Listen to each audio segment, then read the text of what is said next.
Lah kok dana haji kurang 1 triliun rupiah lebih? Menak Yakut tenda kemahalan. Sebagai puncak dari bobroknya pengelolaan dana haji oleh BPKH. Mulai dari transparansi, pemborosan anggaran karena program dan kegiatan yang dilaksanakan oleh pegawai BPKH tidak sesuai aturan, bahkan dugaan korupsi karena biaya tidak sesuai. Maka berdasarkan temuan-temuan ini, CBA, Pak Jajang Nurjaman meminta Presiden Jokowi untuk segera mengevaluasi kinerja Menteri Agama Gus Yakut dan juga Anggito Abimanyu, dan juga meminta KPK untuk menelusuri lebih lanjut ini dugaan penyelewengan anggaran dana haji dan yang lain-lainnya tadi, pelatihan fiktif dan sebagainya yang diduga ya. Nah, ini berita ini sudah beredar kemana-mana. Muncullah ya pemikiran dari bangsa rakyat Indonesia bahwa jamaah haji tidak berangkat karena tidak ada duitnya. Ini muncul berbagai diskusi-diskusi, saya lihat ini seperti itu. Nah, di sini saya meminta dan memohon dan berpesan ya kepada pemerintah, khususnya Kementerian Agama, jelaskan secara transparan jumlah dana haji berapa, yang terpakai berapa, sisa berapa. Jangan data ini muncul dari rakyatmu, jangan. Artinya kalau rakyatmu yang menemukan data ini, berarti kamu nggak kerja di Kementerian Agama. Termasuk Kementerian Keuangan juga harus terbuka. Dana haji itu digunakan untuk apa? Kalau untuk bisnis, pembagiannya seperti apa? Apakah jamaah haji juga bertambah dibagi keuntungan ke jamaah haji, atau hanya masuk ke APBN? Harus Kementerian Keuangan yang ngomong begitu.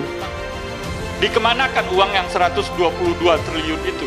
Diinvestasikan kemana untuk sementara ini gitu loh. Supaya kami ini bisa menyampaikan kepada masyarakat di daerah-daerah uang BPKH itu ada di mana gitu. Ya.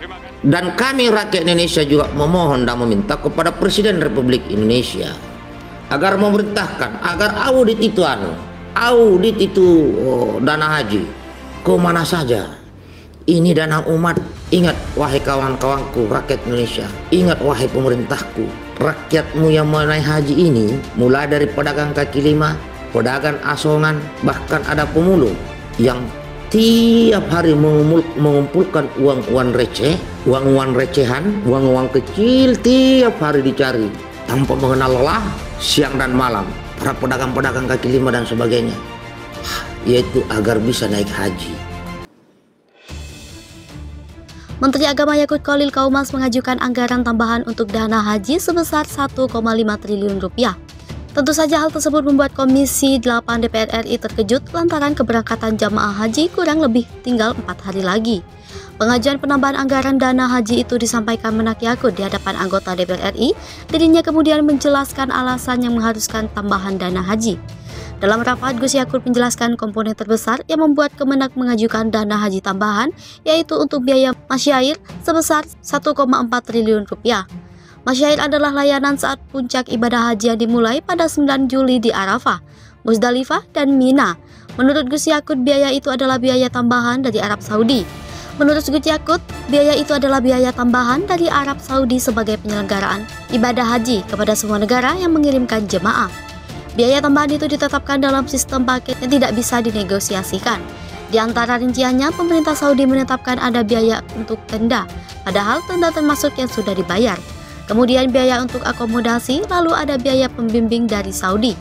Padahal Indonesia sudah punya sendiri pembimbing haji. Gus Yakut menyebut tidak hanya Indonesia, negara lain juga dikenakan biaya tambahan untuk masyair. Selain masyair, komponen lain yang membuat dana haji kurang adalah Bandara Juanda Surabaya yang belum siap untuk memberangkatkan jemaah haji. Sehingga jemaah harus diterbangkan dari Soekarno-Hatta. Soal itu, Menak ajukan dana 25 miliar. Merespons pengajuan dana tambahan dari Menak, Komisi 8 sepakat akan menggelar rapat lanjutan lebih teknis untuk mengurai komponen yang menyiasati agar tidak menghambat pelaksanaan ibadah haji. Kementerian Kesehatan melepas petugas panitia penyelenggaraan ibadah haji Arab Saudi bidang kesehatan tahun 2022. Total petugas kesehatan yang diberangkatkan ke Arab Saudi sebanyak 776 orang. Sekretaris Jenderal Kemenkes Kunta Wibawa Dasanugraha meminta petugas kesehatan memberikan pelayanan kuratif dan terus melakukan pendampingan preventif dan promotif kepada jemaah haji. Dia mengingatkan angka kematian haji Indonesia di Arab Saudi masih sangat tinggi. Setiap tahun ada sekitar 300 sampai 400 jemaah haji meninggal dunia dari total kuota sebanyak 121.000. Kunta mengatakan penyelenggaraan ibadah haji tahun ini masih di tengah pandemi COVID-19. Berbeda dengan sebelumnya, karena itu penerapan protokol kesehatan harus meminimalisir penularan COVID-19 sangat mandatori, baik untuk petugas maupun jemaah haji. Dia berharap petugas kesehatan dapat menjadi pionir dan memberikan contoh baik bagi jemaah dalam menerapkan protokol kesehatan. Kunta juga mengimbau petugas kesehatan untuk mewaspadai perubahan cuaca ekstrim di Arab Saudi.